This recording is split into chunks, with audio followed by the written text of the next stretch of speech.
Pangalawang mga Kronika, Kapitulo 8. Ang mga nagawa ni Solomon. Ipinatayo ni Solomon ang kanyang palasyo at ang templo ni Yahweh sa loob ng 20 taon. Pagkatapos ipinatayo niyang muli ang mga lungsod na ipinigay sa kanya ni Hiram at pinatira niya roon ang mga Israelita. Sinalakay niya at sinakop ang Hamat Zoba. Itinayo niya ang lungsod ng Palmera na nasa disyerto at ang mga lungsod imbakan na itinayo niya sa Hamat. Pinaligiran niya ng pader ang mga lungsod ng Bet-Horong itaas at Bet-Horong ibaba. Nilagyan din niya ang mga ito ng mga pintuang may panghalang. Gayon din ang ginawa niya sa Balat, Paalat at sa kanyang mga lungsod imbakan at mga lungsod himpilan ng kanyang mga karwahe at ng kanyang mga ngabayo. Ipinagawa ni Solomon ang bawat magustuhan niyang ipagawa sa Jerusalem, sa Lebanon at sa lahat ng sakop ng kanyang kaharian. Sa pilitan niyang pinagtrabaho hanggang sa mga panahong ito ang mga Kananeyong hindi napatay ng mga Israelita nung sakupin nila ang lupain ng Canaan. Kabilang dito ang mga Heteo, Amoreo, Perezeo, Hivita at ang mga Jebuseo. Hindi isinama ni Solomon ang mga Israelita sa sapilitang paggawa. Sa halip naglingkod ang mga ito bilang mga mantirigma, mga kawal at pinuno ng hukbo at ng kanyang mga ngabayo at mga karwahe. Sila rin ang ginawang tagapangasiwa ni Haring Solomon sa mga nagtatrabaho sa kanyang mga pagawaan.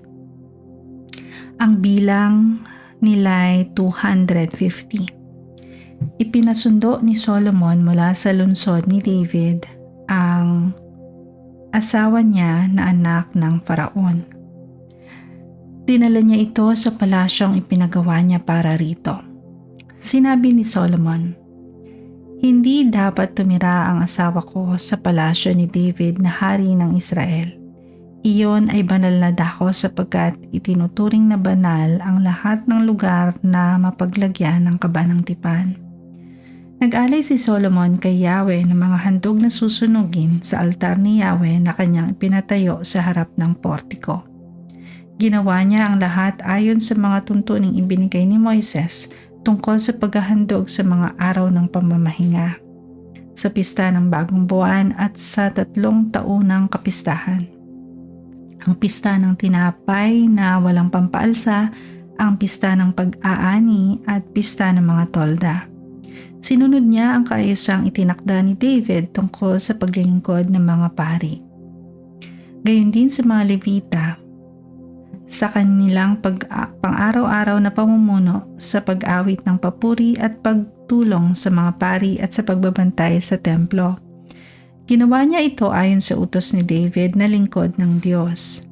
Hindi sila lumabag kauntiman, maging sa gawain ng mga pari at mga Levita at maging sa pag-iingat sa kayamanan ng templo. At natapos ang mga ipinagawa ni Solomon mula sa paglalagay ng pundasyon ng templo hanggang sa mayari ito. Pagkatapos, pumunta si Solomon sa Ezion-Geber at sa Elot na nasa baybayin ng dagat sa lupain ng Edom. Pinadalan siya ni Hiram ng mga barko at mga bihasang mandaragat na mga ngasiwa niyon. Pumunta sila sa Ophir kasama ng mga tauhan ni Haring Solomon. Nang bumalik sila ay may dala silang 15,715 kilong ginto na ibinigay nila kay Solomon.